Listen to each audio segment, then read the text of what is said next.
자, 주말 동안에 다시 한 번의 사상 초유의 모습. 시청자 여러분 이미 많이 좀 보셨죠?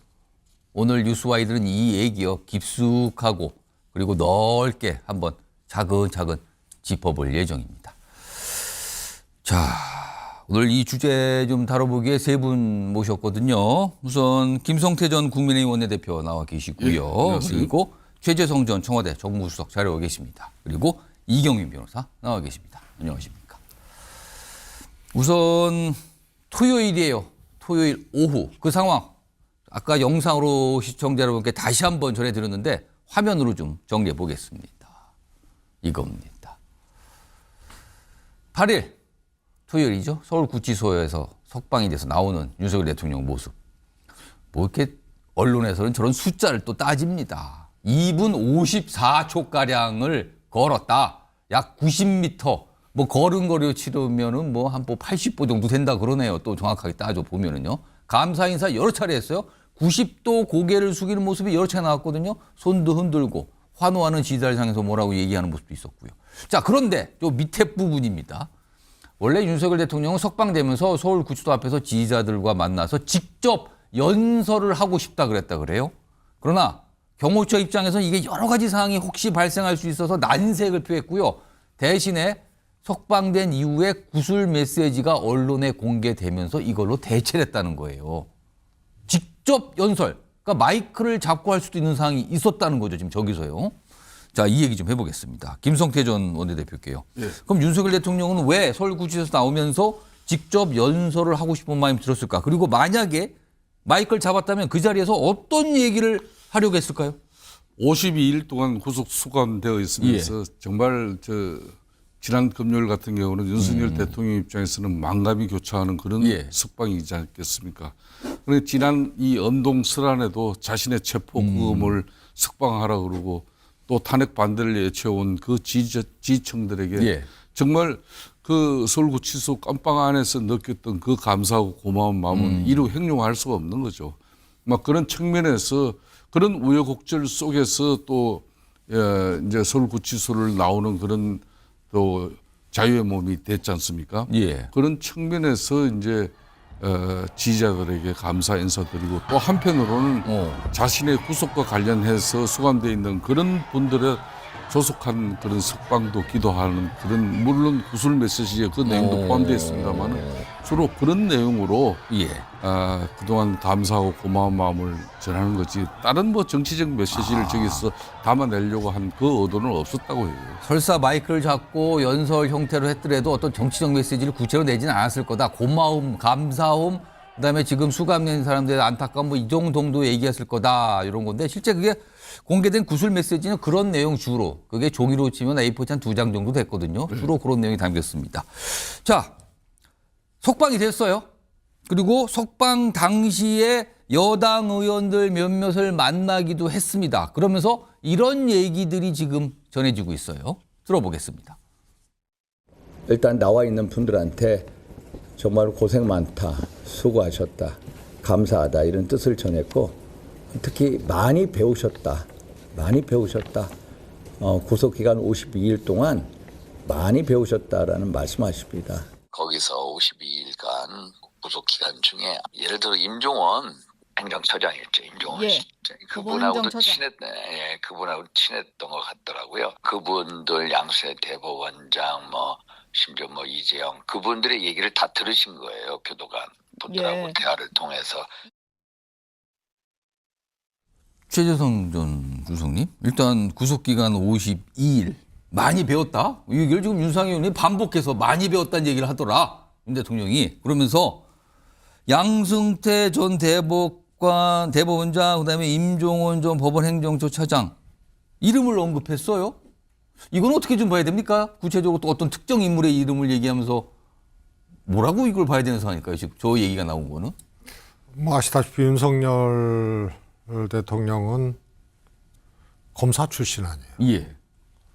그것도 아주 칼제비로 그렇죠. 명성이 높았던 분이고 그런데 자신이 또 구속시켰던 분들이거든요. 양승태, 임종원 두 인물은 본인이 직접 수사해서 구속을 시켰던 인물이다. 그렇습니다. 예.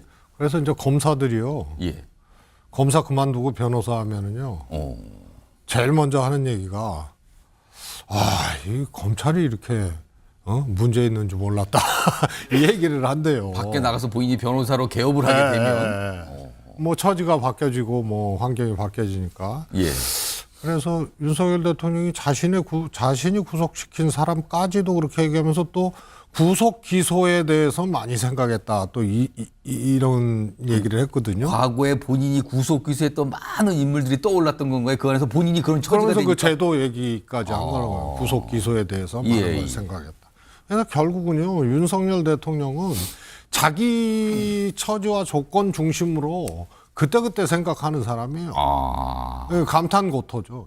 밟으면 삼키고 쓰면 뱉고. 그래서 자신의 행위마저 어떻게 보면은 이제 부정하는 그런 얘기를 수감자 입장에서 구속돼서 보다 보니 닥쳐보니 알겠더라. 모든 사람들이 다 그래요. 구속돼 보니까 세상도 배우고 예. 또 구속된 사람 치고 또 불만 없는 사람 없고요. 자신이 또 잘못했다고 하는 사람 없거든요. 예. 그래서 그냥 역시 윤 대통령은 감탄고토고 이 공인으로서 예. 특히 국가의 대통령으로서 이 자격이 의심되는 발언이에요, 이게. 그러니까 본인이 검사로서 구속 기소를 직접 했을 당시의 상황, 그리고 본인이 구속 기소를 당해서 좀 수감됐잖아요.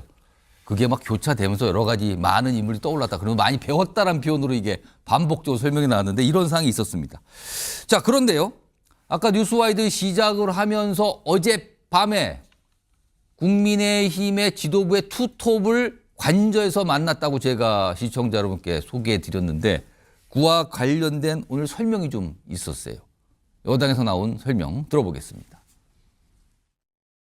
어제 밤 8시부터 8시 반 정도 한 30분 정도 권영세 비대위원장 그리고 권성동 원내대표가 윤석열 대통령을 찾아뵙고 뭐 이런저런 말씀을 좀 나누셨다는 말씀을 드리겠습니다. 한 30분 정도 식사하신 건 아니고 차 한잔 하시면서 건강 문제라든지 또 뭐 대통령께서 수감 생활을 하시면서 느꼈던 여러 가지 소외에 대해서 좀 말씀이 있으셨고 또 그 기간 동안 두 사람을 중심으로 당을 잘 운영해줘서 고맙다라는 뭐 감사의 인사도 있었다. 앞으로도 우리 당을 우리 지도부가 잘 이끌어 나가달라 그런 당부가 있었습니다. 그 뭐 대통령에 대해서 당연히 당 지도부로서 인사를 가는 거가 당연한데 그게 뭐 선을 안 긋고 긋고로 해석하는 거는 동의하지 않고 옳지 않다고 생각을 해요. 지도부로서 대통령이 석방됐으니까 만나는 건 당연한 거 아닙니까? 근데 그 답에 대한 질문은 원래 윤석열 대통령과 여당이 뭐 선을 그어야 되는 거 아닙니까? 라는 의견들이 나오는데요. 이건 어떻게 생각하십니까?에 대한 답이 그거였어요. 지도부로서 당연히 가야 되는 거 아닙니까? 자, 야당에서는요. 이 관저 면담에 대해서 굉장히 비판적 입장을 냈습니다. 들어보겠습니다. 참 한심한 일이죠. 참 우리 국민들 어떻게 보실지. 정상적인 집권당이라면 그리고 지도부라면 그 만나서 인간적 위로를 하는지 아니면 앞으로의 대응 전략을 짰는지는 제가 모르겠어요. 제가 윤석열 1호 당원을 제명을 하고 출당을 하고 국민들께 사죄하고 경제 살리는데 도움이 되도록 행보하는 게 맞습니다. 그러니까 야당에서 나오는 말은 그동안 서울구치소에 수감될 때는 옥중 정치 이런 거 하는 것 같더니 메시지가 공개가 됐거든요. 면담도 이루어졌고요. 그러더니 이제 관저에 가니까 뭐 시작부터 이제 관저 정치 그러면서 메시지 계속 나오는 거 아닙니까? 이렇게 좀 보는 것 같거든요. 자, 김성태 전 원내대표님. 석방 당일에는 일부 여당 의원들과 전화 통화가 있었고요. 그리고 그 다음 날인 어젯밤에는 관저에서 지도부를 만난 겁니다. 두톱을.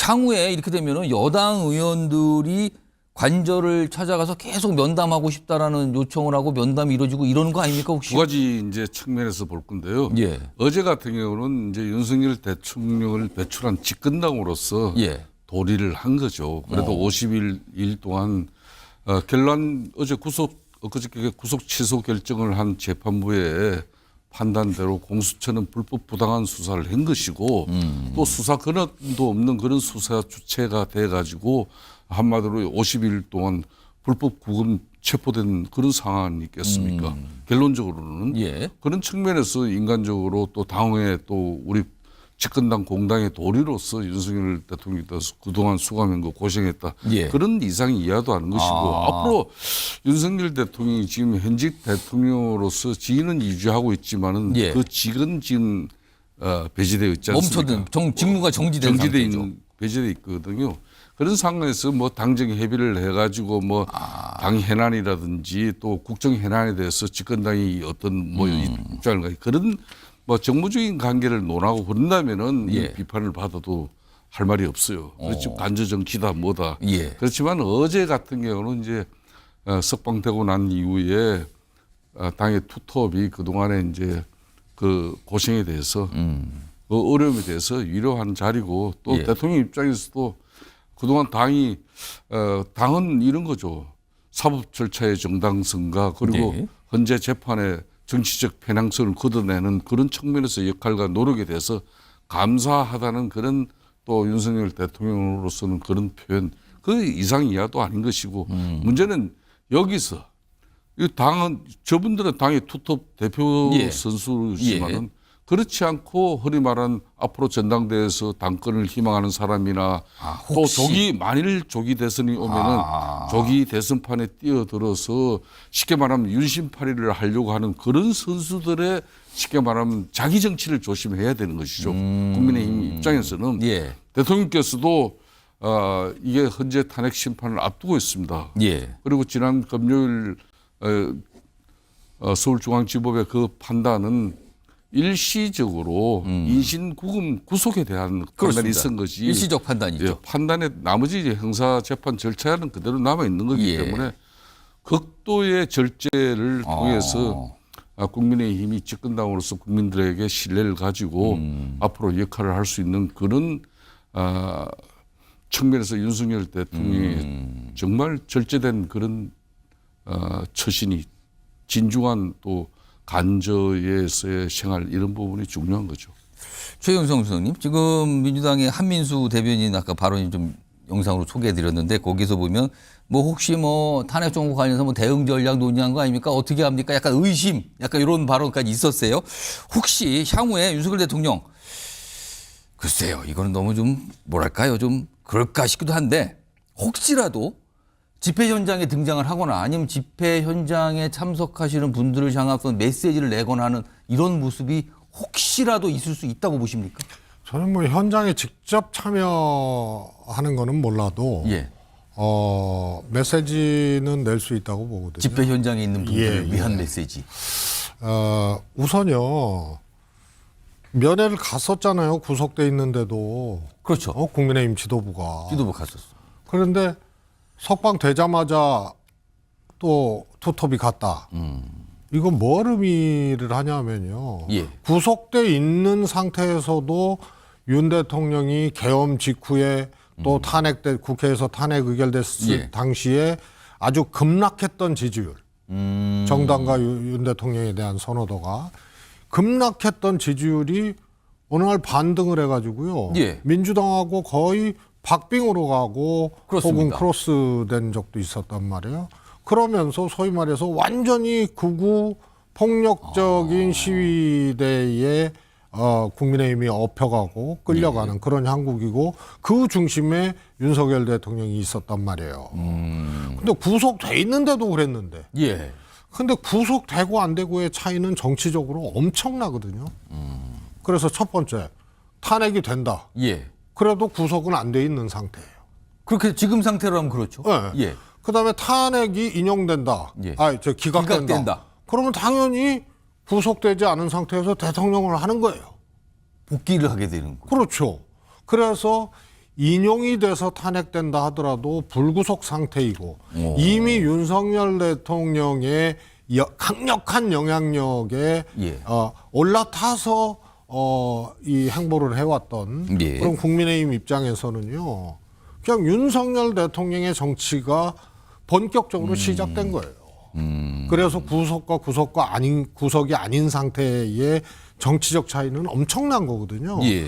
그래서 저는 아마도 절제 안 할 것 같고요. 윤 대통령이. 아. 그래서 광장 소위 말해서 아스팔트 우파 이 그쪽에도 메시지를 내고요. 왜냐하면 윤 대통령은 지금 정치와 대통령직만 현재 잠정적으로 이 직무정지돼 있는 상태이지 예. 정치와 투쟁을 같이 해왔거든요. 예. 그리고 그게 완전히 박근혜 대통령처럼 꼬꾸라지고 정당 지지율도 대통령 지지율도 꼬꾸라졌으면 모르는데 오히려 거기에 좀 상황이 박근혜 다르거든요. 탄핵대하고는 다르게 예, 과거하고 다릅니다. 그렇게 지금. 올라타서 국민의힘이 지금까지 왔거든요. 근데 하물며 구속이 취소됐다. 예. 석방됐다. 그러면 더 강력한 정치적인 메시지, 정치적인 역할 이런 것들을 할 것이다. 이렇게 보여요.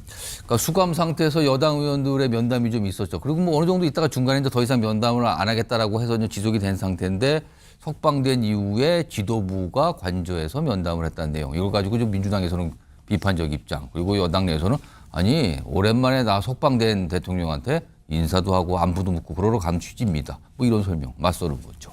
이런 가운데 오늘 여론조사 결과 하나 공개가 됐죠. 좀 정리 좀 해보겠습니다. 우선 정당 지지도입니다. 지금 이게 1월 셋째 주부터 쭉 매주 나온 거를 좀 정리를 해봤는데요. 이제 빨간색 선이 국민의힘, 파란색 선이 민주당입니다. 그러면 3월 셋째 주부터 이렇게 어떤 흐름이 보이죠? 자, 2월 넷째 주 그리고 오늘 나온 게 3월 첫 주예요. 3월 첫 주 보면 국민의힘 42.7, 민주당 41. 한 주 전에는 약간 달랐죠. 어떤 변화가 생긴 듯도 합니다. 지금요. 결과적으로 보면은 여야의 지지율이 굉장한 박빙 상태에 있는 거죠. 국민의힘은 한 주 사이 약간 오름세, 민주당은 내림세. 물론 이게 매주 어떤 모습들이 있겠지만 이런 모습이 일단 있어요. 다음 보겠습니다. 또 다른 질문을 통한 결과인데요. 그러니까 차기 대선 집권 세력 선호도, 그러니까 이거는 조기 대선을 가정을 한 거예요. 조기 대선이 열리면 여당 야권에 의한 정권 교체가 좋다고 생각하십니까? 아니면 집권 여당의 정권 연장이 좋다고 생각하십니까? 3월 첫째 주 맨 오른쪽에 있죠. 정권 교체가 50.4고요. 정권 연장이 44.0입니다. 근데 이게 한 주 전과 비하면 정권 교체는 좀 내려갔고요. 정권 연장은 올라간 상태. 이것도 약간 정당 지지율과 약간 비슷한 흐름을 보이고 있거든요. 그리고 결과적으로는 오차 범위 내에서 저런 모습을 보이고 있습니다. 요게 있고요. 자, 이거는 전체 평균, 전국 평균을 보여드린 겁니다. 자, 그럼요. 이 집권 세력 선호도에 대한 중도층 반응은 어떻을까요? 따로 보겠습니다. 바로 이겁니다. 지금 왼쪽에 있는 거는 방금 봤던 전체, 요거 오늘 나온 결과만 본 거거든요. 그런데 중도층, 그 안에서 중도층만 좀 보겠습니다. 정권 연장은 36.4. 전체 평균보다는 좀 많이 떨어져요. 그리고 정권 교체는 60.4. 반대로 정권 교체 이 전체 평균보다는 정권 교체 쪽이 중도층이 높습니다. 격차가 현격하게 벌어진 게 보이죠. 자, 이 결과를 놓고 두 분과 좀 얘기 좀 나눠보겠습니다. 김성태 전 원내대표님. 네. 윤석열 대통령의 석방, 구속 취소 청구가 인용되면서 석방된 모습. 이게 국민의힘의 결과적으로 악재입니까 후재입니까? 이거 어떻게 봐야 됩니까? 악재일 수도 있고 호재일 수도 있습니다. 또 애매한 답을 하셨는데요, 좀 지금. 예. 딜레마면서도 예. 난감한 부분이 그럼 있죠. 어떤 측면에서 그러니까 이제 그렇습니까? 그동안 윤석열 대통령이 12.3 비상경험 이후에 이제 처음에는 이렇게 지지율이 뭐 예. 바닥에 있다가 다시 이게 이제 상승하는 과정까지는 분명히 민주당이 쉽게 말하면 털도 뽑지 않고 먹겠다. 그리고 연벌보다는 제밥에 모른. 그러니까 좀 정확한 사법 절차, 공정한 사법 절차와 또 정치 편향성이 없는 그런 헌법재판소의 심판을 국민들은 지켜보겠다고 그러는데 예. 이걸 막상 민주당 입장에서는 너무 서둘렀어요. 그러다 공수처도 그러니까 헌법과 법률이 정한 그런 내란죄에 대한 수사가 어디에도 명기돼 있지 않은데 법령에도. 예. 그런데도 공수처가 나서가지고 그 뒷배에는 민주당이 일정 부분 영향이 있는 거죠.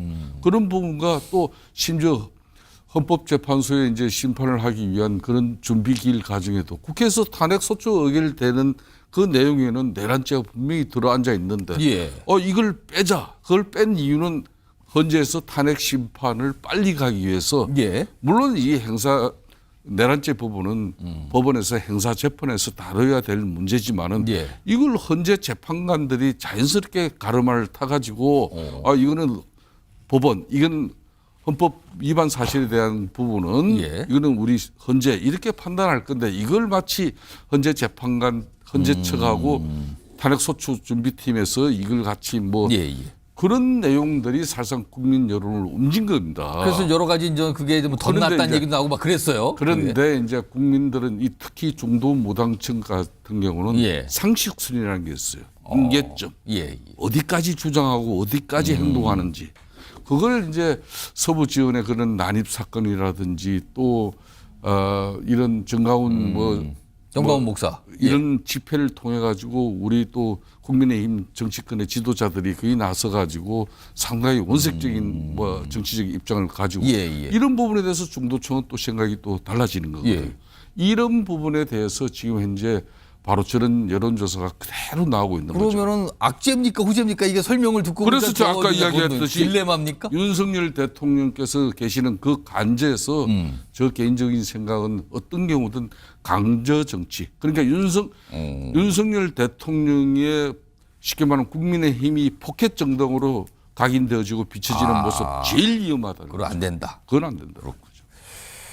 여러 가지 성격을 갖고 있기 때문에 조심해야 된다는 걸 강조해 주셨는데 최재성 전 수석께서 보시기에는 윤석열 대통령 석방은 국민의힘의 결과적으로 그러니까 이 결과적이라는 거는 너무 멀리 볼 것도 아니고 너무 짧게 볼 것도 아니고 뭐 최소한 예를 들면 뭐 향후에 한 달 정도의 어떤 정치적인 흐름을 봤을 때 국민의힘의 악재인 겁니까 후재인 겁니까 어떻게 판단하십니까? 저는 악재라고 봐요. 어떤 측면에서 그렇게 보십니까? 우선은요, 저 리얼미터 저 조사가 예. 2월 달 평균을 보면 평균치예요. 그리고 지난 이제 2월 마지막 주 그러니까 3주차 조사가 조금 예. 민주당하고 벌어졌던 건데. 간격이 좀 벌어졌죠. 예, 쭉 보면은요. 오히려 국민의힘이 앞섰다가 1월 달에는.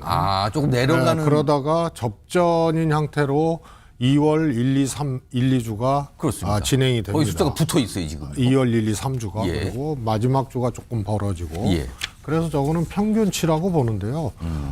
보수도 결집할 대로 지금 결집된 상태이고 또 민주당이나 이제 소위 이제 진보 지지자들도 결집한 대로 결집할 대로 한 거거든요. 예. 그래서 이제 중도층의 이제 추이가 중요하다고 보고요. 예. 그래서 여전히 중도층에서는 차이가 유지된다 이렇게 보고요.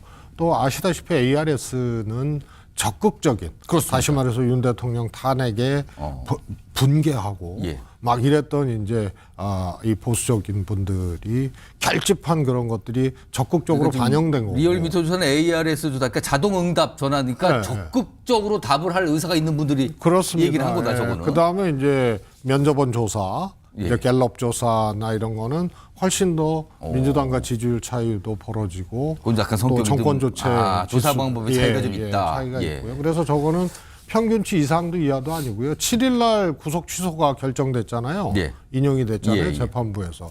7일 오후거든요. 저 조사가 7일까지 조사했다 그래요 저거는. 7일까지. 그러니까 7일 오후에 예. 이 구속 취소가 그렇습니다. 재판부에서 결정이 난 거기 때문에 그게 윤석열 대통령 석방이 반영됐다고 보기 어려워진 그런 조사이기 때문에요. 평균치 2월 평균치 정도로 다시 좀 온 거 해석을 아닌가? 해야 된다고 보고요. 다만 이런 거거든요. 적극적으로 해당 정당에 대해서 지지층들이 적극적으로 응답하고 더 결집하고 하는 거는 보통 두려움을 느낄 때, 걱정이 될 때, 혹은 분노할 때 예. 이럴 때거든요. 그래서 윤석열 대통령 석방이 저는 이 두 가지를 같이 진보 지지층에게 또 중도층에게 갖고 왔다고 보여. 하나는 야 이래서 혹시 현직에 복귀하면 대통령이 탄핵도 기각이 돼서 복귀하면 예. 그럼 또 경험할 수 있는 거 아니야? 그럼 또 공포 정치, 민주주의 후퇴 이런 이제 두려움과 공포와 그 다음에 어떻게 석방을 시킬 수가 있어? 구속 취소를 시킬 수가 예, 있어? 예. 하고 또 분개하는 이래서 아마 조사상으로는 오히려 이 석방이 조사상으로는 제가 보기에는 좋게 기여할 일이 없을 거라고 봐요. 알겠습니다. 그럼 이번 주에도 여론조사들이 좀 나올 거예요. 그렇다면 그 석방 상황이 반영된 여론조사 조금 기다려볼 필요도 있을 것 같네요. 자, 첫 번째 이슈 전해드렸고요. 다음 이슈는 키워드로 준비되어 있습니다. 보시죠.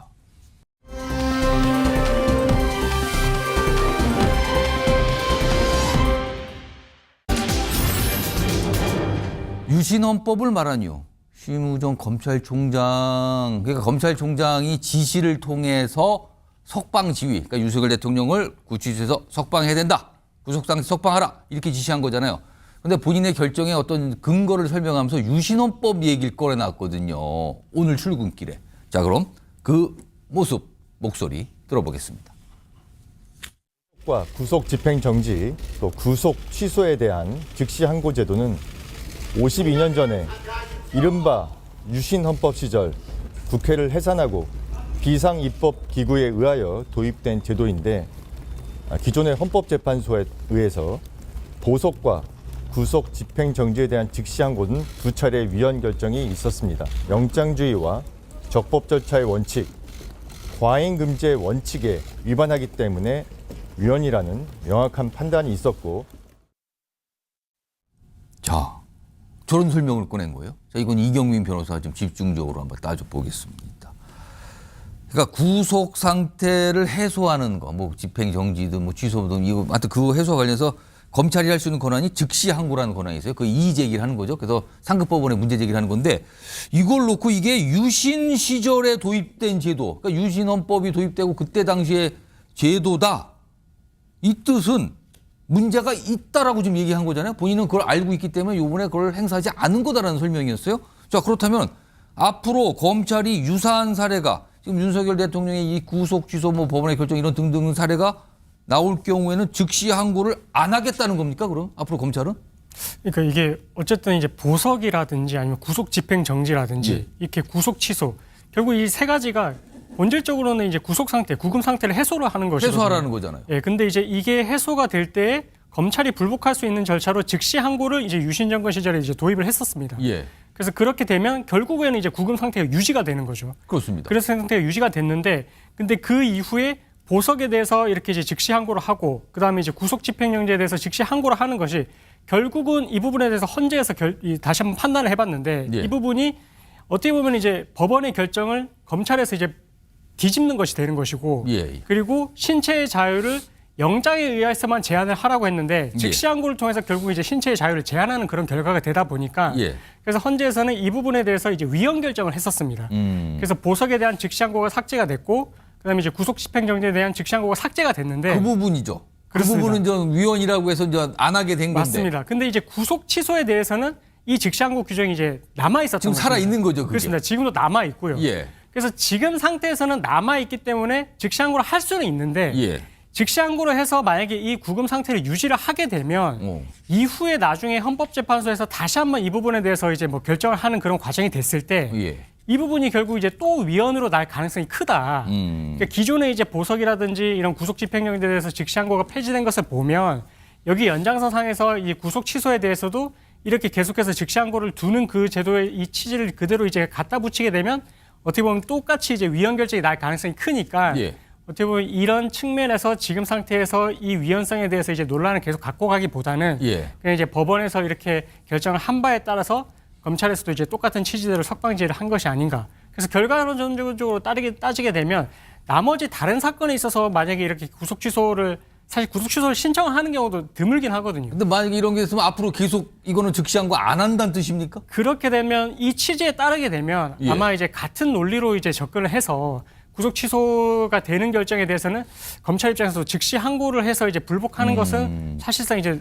앞뒤가 이제 완전히 달라지게 되는 그렇죠. 그런 결과가 그러면 되니까. 만약에 그때는 또 즉시 항고 하면 이건 뭐가 안 맞는 거예요, 앞뒤가. 그렇습니다. 지금 그래서 이제 그 부분도 하나의 또 논란이 될 수가 있어가지고 아마 이후에 제기되는 절차들이 있어서도 뭐 비슷한 논리로 갈 수밖에 없지 않을까, 이렇게 판단. 그러면서 이제 유신 시절, 유신헌법 얘기하면 일단 이게 부정적으로 만든 사람들이 받아들이는데, 그때 만들어진 제도예요. 문제가 좀 있지 않습니까? 이거를 강조한 것 같구나. 그러면서 앞으로는 안 합니다. 즉시 항고라는 거. 이렇게 밝힌 것 같단 말이에요, 오늘. 본인의 어떤 조치에 대한 정당성을 설명해서 이렇게 설명을 했고요. 그런데 이번에 법원이 구속기간 산정을 날이 아닌 시간으로 해야 된다고 했잖아요. 그러면서 구속 취소 청구를 받아주고 검찰은 그거대로 석방을 한 거란 말이에요. 근데 지금까지 검찰은 시간 계산이 아니라 날 계산으로 구속기간을 따져서 뭐 구속 기소도 하고 다 판단을 했거든요. 그럼 지금까지 검찰이 했던 거하고 이게 다른 판단이 법원에서 나온 거고 이거를 검찰이 인정한 거란 말이에요. 그럼 앞으로 이전에 윤석열 대통령과 비슷한 사례가 있을 수 있거든요. 그럼 그 해당자는 어떻게 하냐는 거죠. 지금 구속된 상태일 텐데요. 이걸 지적한 목소리가 있습니다. 들어보시죠. 굉장히 낯설죠. 예. 그렇게 해본 적이 없고 형사소송법상에 의하더라도 구속 기간은 날부터 날까지라고 돼 있고 예. 체포는 때부터 때까지라고 돼 있기 때문에 예. 이건 뭐 날로 하는 거다라고 뭐 아무 의심 없이 광복이래 지금까지 계속 해왔는데 전국 교도소 오늘 아침부터 지금 변호사 부르고 난리가 났을 건데 다시 계산해달라고? 나는 이거 안 되냐. 예. 나도 여기 걸쳤을 것 같은데 계산 좀 예. 해봐요. 예. 그래서 뭐 구속 취소 청구도 막 들어오고 예. 조홍천 전 의원은 난리가 났을 것 같다 그러는데 이용희 변호사 정말 이거 본인도 나도 이거 윤석열 대통령과 똑같은 경우다. 왜 나도 시간으로 계산하지 왜 나는 날짜로 계산하느냐. 이거 틀린 거 아닙니까? 나도 풀어주세요. 이런 요구 나올 수 있는 상황이 벌어진 겁니까 지금? 충분히 그런 가능성이 크고요. 예, 이후의 절차들에 있어서도 이전에 관행이라는 게 사실 중요한 이유가 그동안에 계속해서 이렇게 시간이 아닌 날로 계산을 해왔고 예. 그다음에 이제 그랬기 때문에 이후의 절차들도 다 문제가 없이 진행이 되어 왔는데 예. 이번에 어떻게 보면 법원에서 제동을 걸었는데 사실 그 부분에 있어서도 명확하게 왜 이렇게 돼야 되는지 결국은 이제 피의자의 방어권, 피고인의 방어권, 윤 대통령의 방어권을 보장하기 위한 취지에서 의심스러울 때는 피의자, 피고인의 이익으로 가겠다라고 해서 이렇게 결정을 한 거거든요. 피고인이 피의자한테 유리하게 판단하는 게 맞다라는 게 근거였어요. 그렇습니다. 그렇게 되면 결과적으로 피의자의 피고인인 다른 사람들에 대해서 똑같은 법의 잣대가 적용이 돼야 되는 게 맞다라고밖에 해석을 할 수밖에 없어가지고 그렇게 되죠. 그러면 이전에 지금 재판 절차로 넘어가 있어서 지금 재판을 받고 있는 과정에서 이제 이전의 수사 과정에서 만약에 그 기간이 본인 입장에서 도과됐을 것으로 추측이 된다면 충분히 비슷한 사례가 있을 수가 있어요. 그렇습니다. 이거는요. 예, 그렇게 되면 지금 제가 봤을 때는 이후에 실무상 뭐 이 재판 절차에서도 예. 구속 취소를 주장을 하는 사람들이 많이 생길 것 같거든요. 그러면 이게 실체적으로 그러니까 이 사람의 유무죄를 따지기 이전에 절차적으로 따지게 됐을 때는 예. 결과적으로 이게 혹시나 뭐 날로 계산을 한 게 아니라 시간으로 접근했을 때는 이것처럼 만약에 이렇게 구속기간에 임박해서 기소를 했던 그런 사건에 있어서는 재판부 입장에서 달리 판단을 할 수밖에 없는 그런 또 사정이 또 되는 것이라서 예. 이후에 이런 혼란이 좀 가중될 여지는 좀 충분히 있어 보이는 것 같습니다. 일단 이 사안이 이런 걸 파생을 시키고 있어요. 그리고 또 다른 게 있습니다. 지금 법원에서 구속 취소 청구를 받아주면서 첫 번째는 날 계산이 아니고 시간 계산이 맞는 거가 첫 번째 이유였거든요. 두 번째 이유는 뭐냐면 절차가 좀 이상해 보입니다라는 거였어요. 절차가 이상하다고. 자, 이걸 또 지적하는 목소리가 있습니다. 들어보겠습니다. 재판부가 스스로 판단을 한다면은 저는 공소제기 절차의 부적법성을 들어서 공소기가 갈 가능성이 매우 높다. 적법한 수사권을 가진 수사기관에서 수사를 해서 검찰로 송치하고 검찰이 기소를 하면 되겠죠. 경찰이나 특검이 수사를 한다면은 수사권에 대한 논쟁은 없을 테니까 그런 방식으로 해결해서 뭐 재기소하는 절차로 가지 않을까. 이경희 변호사. 그러니까 한마디로 말하면 윤석열 대통령 내란죄 혐의 좀 구속 그러니까 기소가 됐죠. 이제 구속 상태 풀어졌으니까 기소가 됐어요. 근데 공소 기각이라는 건 재판부가 그 기소 자체를 안 받아준다는 거예요. 이거 문제 있으니까 이거 다시 하세요. 이거 아니에요. 이거 여기다가 기소할 거 아닌 것 같은데요. 라는 거잖아요. 네. 이 가능성과 그러면은 경찰이 윤석열 대통령 내란죄 혐의를 처음부터 다시 수사해야 될 가능성이 열린 겁니까 지금 그럼? 그러니까 지금 법원에서는 지금 1차적으로 구속 취소에 대한 판단은 이게 실체적으로 이제 유죄인지 무죄인지가 결정이 된 것은 아니고 그 이전에 지금 인신을 계속해서 구속할 필요성이 있는지 그 부분에 있어서 절차상에 지금 판단을 1차적으로 내놓은 건데 근데 이게 지금 공소 기각이 될지 여부에 대해서는 사실은 이것만 갖고 단정하기 좀 어려울 것 같습니다. 이후에 지금 뭐 수사건이 있는지 여부, 그다음에 예. 이제 공수처가 수사를 했던 그 증거 자료가 이 윤 대통령에 대해서 얼마나 지금 직접적인 증거로서 작용을 하는지 이 부분까지 고려를 해야 될 것 같고요. 근데 지금 어쨌든 윤 대통령 같은 경우에는 이제 수사를 진행했을 때 진술 거부권까지도 행사를 했었기 때문에 사실 뭐 윤 대통령에 대한 나머지 증거들이 만약에 뭐 명확하게 혐의를 입증할 수 있는 증거들이 존재한다고 하면 예. 공수처가 이후에 수사를 진행을 해서 지금 윤 대통령에 대해 확보했던 그 수사권 논란이 되는 그 기록들에 대해서는 없다고 하더라도 예. 나머지 경찰에서 아니면 검찰에서 관련자들에 대한 진술 등을 통해서 이제 나왔던 현출된 증거들을 통해서도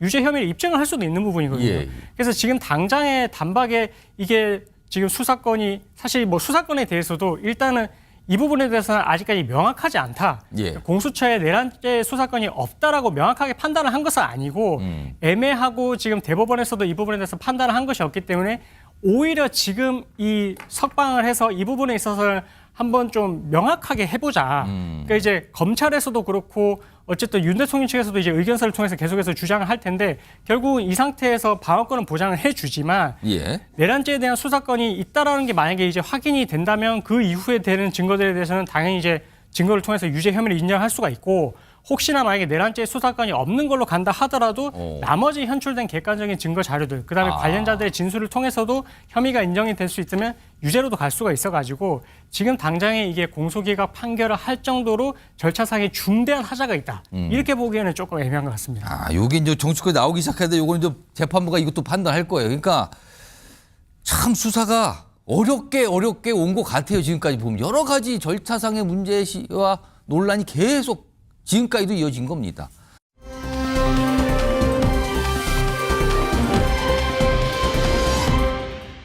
이런 상황에서 오늘 여야가요, 한마디로 말씀드리면 교차 고발을 했어요. 교차를. 수사기관에. 수사기관 수장을 다른 수사기관에 교차해서 고발을 한 겁니다. 우선 오늘 야당에서 검찰총장을 고발했거든요. 그 영상부터 좀 확인해 보죠.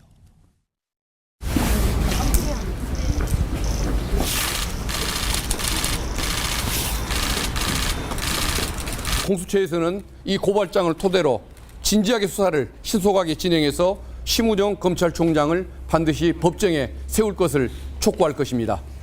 안타깝습니다. 법치를 통해 사퇴하라! 검찰은 제2의 내란을 일으킨 거나 마찬가지라 할 것입니다. 제가 수사팀 또 대검 부장회의 등 여러 의견을 종합해서 적법 절차의 원칙에 따라서 소신껏 결정을 내린 것인데 그것이 사퇴 또는 탄핵의 사유가 된다고는 생각하지 않습니다. 탄핵은 국회의 권한이니만큼 앞으로 절차가 진행된다면 그에 따라서 대응하겠습니다. 그러니까 이게 민주당 포함한 야당이 검찰총장을 공수처에 고발한 거예요. 그럼 공수처가 검찰총장을 수사를 하게 되는 상황이 벌어지게 되는 거잖아요. 지금 이렇게 됐어요. 오늘 일단 이 얘기부터 좀 해보죠. 최재성 전 수석님. 지금 민주당에서는 검찰총장 보고 사퇴하라고 요구했고요. 지금 사퇴 모르는 기미가 없으니까 오늘 고발까지 했어요. 그리고 또 이 얘기도 꺼내는데 검찰총장 탄핵 소추할 수 있다라고 얘기 꺼냈습니다. 그러면은 만약에 검찰총장 탄핵 소추하게 되면 30번째 이른바 이제 30번째 탄핵 소추가 이제 민주당 주도로 나오는 거예요. 탄핵 소추 가능성이 있습니까? 저는 민주당에서 한다고 보고요. 한다고 봅니까? 예. 저는 개인적으로 그동안 민주당이 예. 그야말로 탄핵안을 많이 발의를 하고 또 일부 국회 통과를 시키고 했잖아요.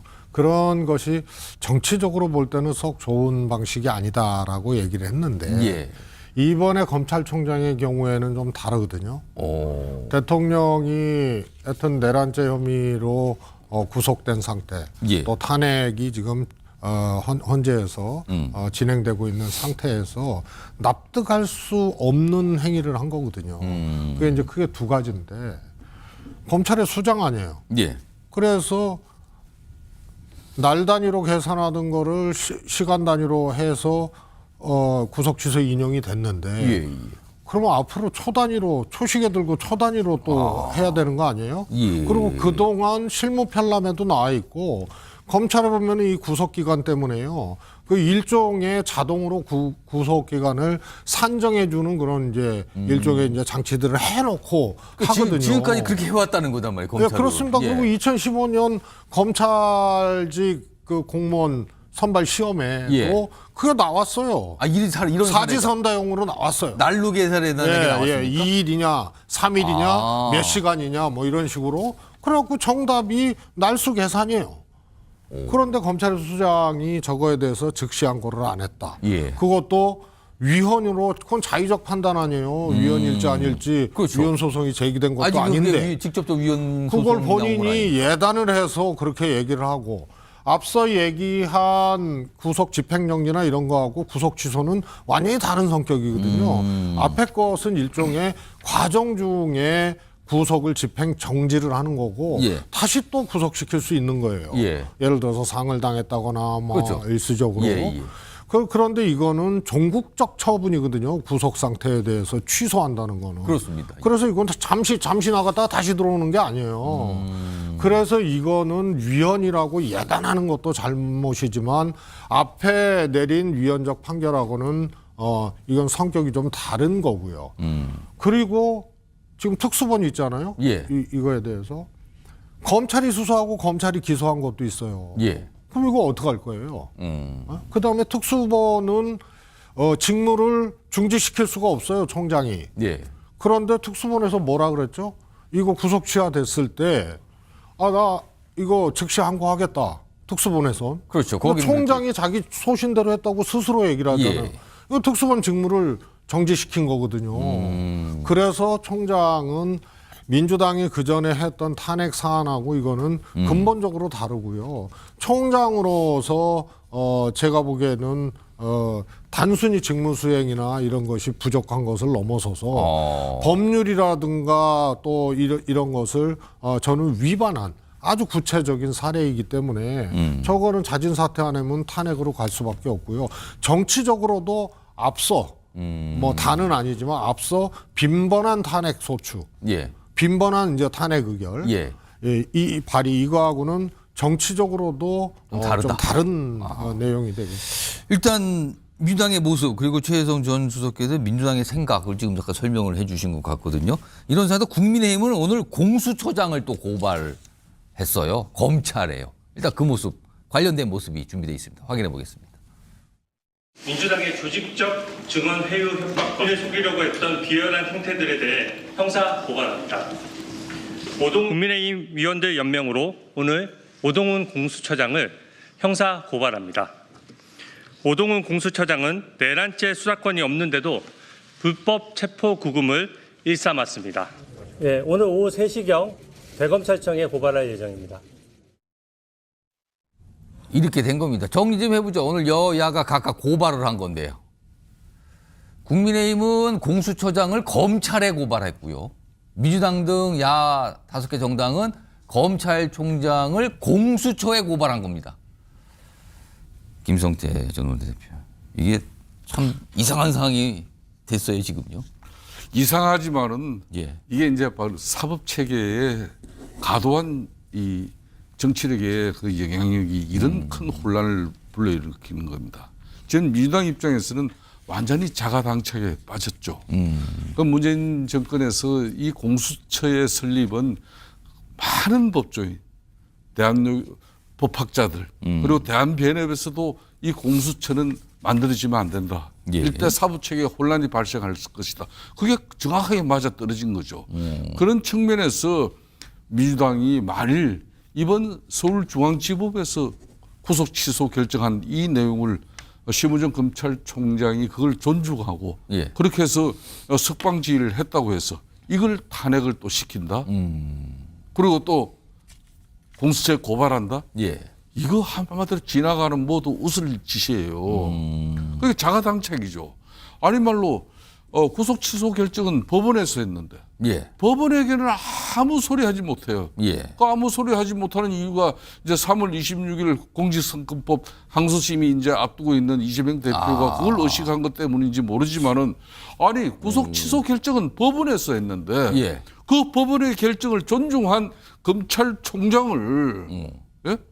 검찰총장을 갖다가 공수처에 다시 그러고 보니까 이걸 민주당 내에서 법원에 대해서 별다른 지적은 없는 것 같긴 하네요. 지금 그러니까 보면. 적시 항고하지 않았다고 이걸 공수처에다가 공수처가 뭡니까 이번에 중앙지법에서 구속 취소 결정한 그 담당 부장 판사가 공수처가 내란죄를 수사할 권한이 있는지 대한민국 헌법이나 법률 또 규범 어디에도 자기가 자신감이 없는 거예요. 그래서 앞으로 또 문제는 이 중앙지법의 구속 취소 결정을 내린 이 판사가 구속 취소 결정 이 쉽게 말하면 영장 정단 판사가 아니에요. 내란죄 본안 정단 그렇죠. 부장 판사입니다. 담당 판사입니다. 그러니까 자기가 앞으로 재판을 끌고 가서 최종적인 1심 선고를 내리려면은 공수처가 내란죄를 수사할 권한이 있는 수사 주체인지 이것부터 정확하게 우리가 하고 넘어가자는 거였거든요. 그런 공수처가 윤석열 대통령에 대해서 불법 체포 구금까지 이루어진 마당에 지금 민주당 입장에서는 그런 공수처장은 또 보호하면서 중앙지법의 법치를 갖다가 지키는 그런 검찰총장의 입장은 즉각 한마디로 항고를 하지 않았다고 이거 정치적으로 다시 탄핵하고 또 공수처 고발 조치까지 한다는 것은 이건 민주당이 해도 너무 참 정치적으로 해서는 안 될 행위죠. 이렇게 사법체계의 혼란의 결과는 결국은 그 피해는 누가 지는 겁니까? 국민이 지고 국가가 지는 거예요. 알겠습니다. 더군다나 민주당은 지금 거대 입법 권력의 제1당이에요. 네? 단독으로 법안을 만들 수도 있고 또 탄핵을 시킬 수도 있어요. 그런 당이 이렇게 함부로 탄핵을 남발한다면 있을 수 없는 이야기죠. 지금 이 사안과 관련해서요. 여야 지도부에서 서로를 겨냥해서 또는 뭐 검찰에 대해서 얘기한 바가 있어요. 좀 들어보겠습니다. 검찰이 불구속 기소를 하기 위해서 참으로 애썼고 그 흔한 초보적인 산수를 제대로 못했다는 것이 믿어지지가 않고 다 일정한 의도에 따른 기획이 아닌가 하는 그런 의심을 갖지 않을 수가 없습니다. 이재명 대표는 검찰의 산수 잘못 운운하고 있는데 이 대표의 국어 능력에 상당한 심각한 문제가 있어 보입니다. 정작 판결을 내린 법원에 대해서는 한마디 말도 못하면서 주구장창 검찰만 공격하고 있습니다. 본인 재판이 코앞에 있으니 겁이 나서 법원에는 감히 말도 못 꺼내고 검찰에 대해서는 시대착오적인 음모론까지 들고 나오고 있습니다. 한심한 일입니다. 최재성 선수님. 그러고 보니까 지금 상황에 대해서 이재명 대표가 이제 검찰에 대해서는 굉장히 비판하는데 법원에 대해서는 별다른 얘기를 진짜 안 했네요. 원래 법원에 대해서는요. 가장 뭐랄까요. 적극적인 비토 판결 결과에 대해서 그건 심히 유감이다 정도입니다. 그 정도 하면 정말 이건 유감이다. 그래서 법원의 판결에 대해서는 정말 심각하죠. 저는 개인적으로 납득할 수가 없어요. 그러나 정치적으로 정치인들 이런 분들은 유감이다 정도가 아주 최고의 표현이고요. 그런 차원이라고 보여지고요. 이거는 그냥 일반 본안에 대해서 판결을 한 것이 아니잖아요. 구속 취소잖아요. 그러니까 구속영장은 누가 청구했죠? 검찰이 했잖아요. 그리고 구속 상태에서 이 공소유지를 하느냐 안 하느냐가 굉장히 차이가 큰 거거든요. 그런데 즉시 항고라는 거는요. 바로 하는 거지만 그래서 7일까지 인신구속 상태를 유지시킬 수 있는 거고 7일 안에 그러니까 즉시 항고 여부에 대해서 판단을 또 법원에서 해야죠. 그러면 그냥 항고도 할 수 있어요. 근데 그것도 안 했다. 그것도 안 했잖아요. 그래서 이거는 문제의 핵심이 검찰에 있는 겁니다. 그래서 법원의 판결에 대해서는 정말로 이해할 수 없다 하더라도 법원을 상대로 투쟁하고 법원을 상대로 뭐 할 수 없는 거 아니에요. 그런데 검찰이 즉시한 거 아니면 일반한 거라도 해야죠. 이거 자체를 안 하고 그리고 말씀드렸다시피 특수본의 직무까지도 그게 뭐 겉다르고 속다르던 뭐 안에서 이 특수본하고 짝짝꿍을 했던 검찰총장이 아무튼 그것도 직무를 사실상 정지시켜버린 그렇기 때문에 이 사안의 문제의 핵심은 검찰에 있는 거기 때문에 당연히 검찰 비토죠. 알겠습니다. 두 분 또 다른 의견 주셨고요. 이거 마지 요 주제 바로 이경규 변호사께 지금 이게 고발이 2개가 됐어요. 지금 각각. 그러면 검찰은 공수처장을 수사해야 되는 상황. 공수처는 검찰총장을 수사해야 되는 상황인데 정말 각각 수사기관이 조사할까요? 근데 결국은 이제 각 이 장을 고발을 각 하긴 수사기관이 했지만 상대 이 수사기관의 장을 지금 수사를 해야 되는 상황이 돼 버렸어요. 그렇죠. 근데 결국은 따지고 보면 이제 공수처를 고발한 거, 검찰을 고발한 이런 느낌이거든요. 따지고 보면 그러면 이제 공수처에서는 이제 그동안의 절차에 대해서 이제 뭐 서부지법에 영장도 체포영장도 청구를 했고 구속영장도 청구를 했고 근데 중앙지법에서도 기각이 됐으니까 공수처 입장에서는 어느 정도 이제 본인들이 내란죄 수사권이 있다라는 걸 어쨌든 법원에서 1차적인 판단도 받기는 했었다. 이런 취지로 접근을 하게 되면 뭐 이 부분에 있어서 불법 체포라고 볼 만큼의 위법성이 있다라고 보기 좀 어려울 것 같고요. 마찬가지 검찰 입장에서는 법원에서 구속 취소 결정을 했으면 즉시항고를 반드시 해야 되는 건 아니고 즉시항고를 할 수 있다라고 되어 있거든요. 할 수 있다. 그렇기 때문에 임의적 규정이기 때문에 이걸 안 했다라고 해서 또 반드시 또 위법성이 있다라고는 보기는 어려워가지고 이 둘에 대해서 어쨌든 뭐 수사는 진행이 될 수는 있겠지만 그렇다고 하더라도 혐의가 있다라고까지 판단하기에는 조금 어렵지 않을까 이렇게 조심스럽게 지금 각 수사기관이 지금 아니 이거 왜 우리 보고 어쩌라고요? 지금 약간 이럴 수도 있는 거 아닙니까 지금? 아무튼 상황은 좀 이렇게 됐습니다. 최재정 선수. 이런 거죠. 지금 검찰에 의해서 경호처 차장의 소위 말해서 구속영장이 3번 다 이 법원에 의해서 그런 게 아니고 검찰에 의해서 검찰이 더 안 봐줬어요. 반려됐잖아요. 석연치 않잖아요. 그리고 그 비아폰이 핵심인데 서버가 이거 압색도 못했잖아요. 그러니까 의심하는 거거든요. 그런데요, 국민의힘은 하려면 공수처장하고 검찰총장 특수본까지요. 양쪽 다 고발해야 돼요. 검찰의 논리도 똑같았거든요. 검찰이 내란죄의 수사 주체는 경찰로 명백하게 적시가 돼 있는데 검찰이 왜 수사하냐 그랬을 때 뭐라 그랬죠? 공수처하고 똑같았어요. 자, 여기서 제가 한 대목. 잠깐만. 바로 그런 공수처가 내란죄를 수사할 주체가 되지 못한다는 걸 민주당이 사전에 그렇게 충분히 알고 있음에도 불구하고 아니죠. 검찰과 경찰이 경쟁적으로 수사를 하고 있는데 그 수사를 중단시키고 공수처의 사건 수사 기록 일체를 갖다 이첩시키라.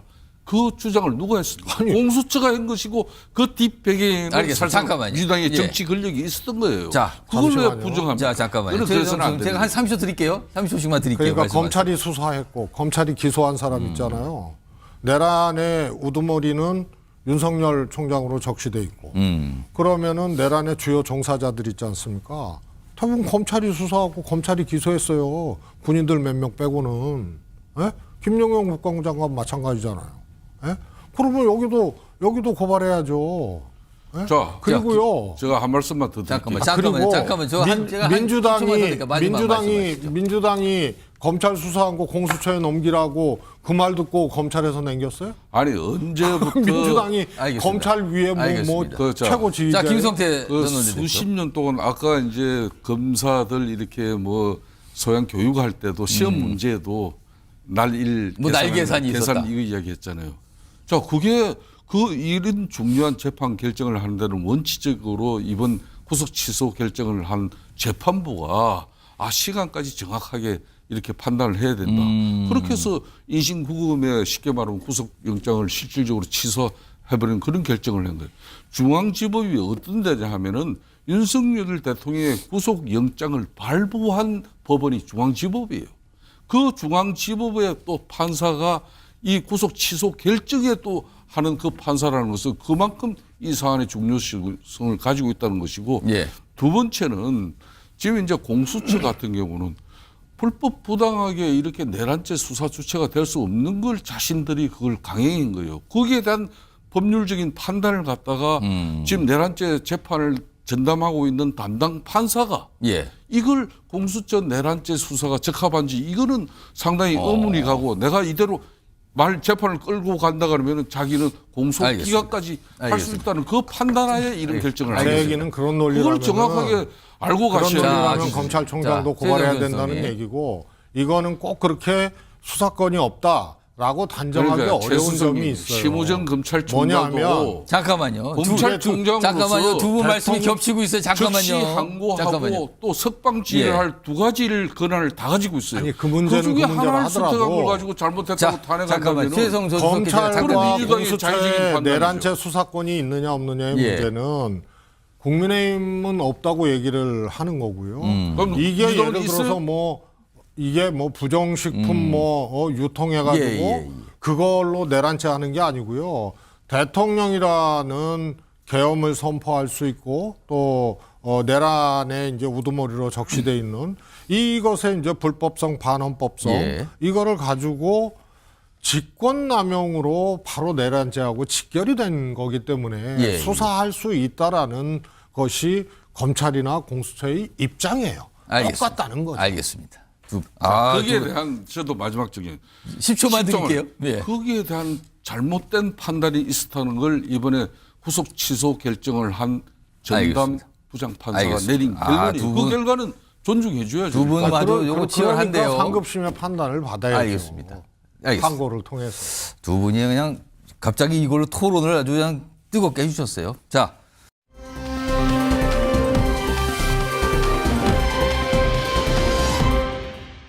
다음 요 문제도 사실은 중요한데 이건 제가 이경민 변호사께만 좀 의견 좀 들어보겠습니다. 사실은 이번 윤석열 대통령 구속이 취소가 되고 석방이 됐잖아요. 이게 지금 진행 중인 탄핵 심판 지금 선고만 남겨놨거든요.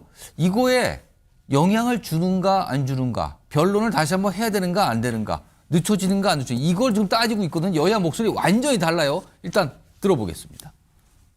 내란죄 수사 권한이 없는 공수처가 이 수사를 한 거, 이것이 지금 법원의 결정을 보면 위법하다고 이렇게 되어 있기 때문에 헌법재판에 나중에 영향을 미칠 것이다. 저는 그렇게 보고 있기 때문에 헌법재판소가 이번 법원 결정을 좀 참고를 해서 적법 절차에 미흡한 부분이 있다고 판단이 되면은 변론 재개도 필요하지 않나. 헌법재판이라는 것은 형사법적인 수사 혹은 기소 재판과 전혀 관계가 없는 별도의 독립적인 하나의 재판이다. 윤석열 피소추자가 구속 상태이든 불구속 상태이든 헌법재판과 별 관계가 없는 거예요. 국민의힘 권성동 원내대표나 이런 사람들은 무슨 변론을 다시 해야 된다는 등 엉뚱한 소리를 하고 있는데 그건 말도 안 되는 얘기들이에요. 자, 요거 이경민 변호사. 지금 여야가 이게 변론을 재개해야 된다. 무슨 소리입니까? 왜 엉뚱한 소리 합니까? 약간 이게 맞서고 있어요. 주장이 완전 다른데. 우선 관심사는 원래 윤석열 대통령 탄핵 심판 선고가 14일 정도로 강력히 예상이 되고 있었어요. 14일 이번 주 금요일 정도로. 근데 윤석열 대통령 석방 이 사안이 생기면서 헌재 선고가 좀 늦춰질 가능성 어떻게 봐야 됩니까? 일단은 형사재판하고 헌법재판하고 완전히 성격이 다르다라고 봐야 될 것 같고요. 예. 형사재판에서 어쨌든 절차상의 이유로서 이제 어쨌든 구속이 취소됐을 뿐이라서 그것이 이제 이 헌법재판에 영향을 준다라고 좀 보기는 어려울 것 같고, 그리고 혹시나 내란죄의 수사권에 대한 논란이 있다 하더라도 그 후에 수집된 증거들이 결국 공수처에서 이제 확보한 증거들이거든요. 예. 근데 이 부분에 대한 증거들이 지금 탄핵 심판에 제출이 되지는 않은 상태라서 그래서 나머지 지금 현출된 자료만으로도 선고는 가능할 것 같다. 그래서 저는 개인적으로 생각하기에는 연기가 되지는 않을 것 같고요. 설령 연기가 된다 하더라도 최상목 대행처럼 한 번 정도 이제 열리고 나서 이 부분에 대해서 논의를 다시 한번 하고 바로 잡고 다시 종결을 빠르게 해서 선고를 하지 않을까 이렇게 추측이 됩니다. 요거 좀 최혜성 전 수석께서 잠깐만 말씀하시겠다 시간 좀 달라 그랬는데 한번 들어보겠습니다. 짧게만 드릴게요. 내일하고 모레 양일 중에 헌재에서 기일이 안 나오잖아요. 예. 그러면 저는 연기될 가능성이 그렇죠. 있다고. 며칠 전에는 예고를 해야 되니까요. 그런데 연기 사유라는 것이 특별히 없잖아요. 그런데 연기가 만약에 된다. 내일 모레 양일 중에 기일 발표가 안 되면 그거는 변론 제기 아니냐. 그럼 헌재 내부에서 이번 그 구속 취소 판결로 아시다시피 윤석열 대통령이 임명한 사람도 있고 또 국힘이 추천한 분도 있잖아요. 이런 문제 제기가 안에서 이루어지면서 연기한다면 변론 제기밖에 없거든요. 그러면은 이게 엄청난 일이 벌어지는 겁니다. 저는 그게 내일하고 모레 양일 사이에 기일 발표가 안 되면 이건 엄청난 일의 징후가 나타나는 거다. 자, 헌재 선고가 과연 좀 늦춰질까 아닐까 이것까지 좀 다뤄.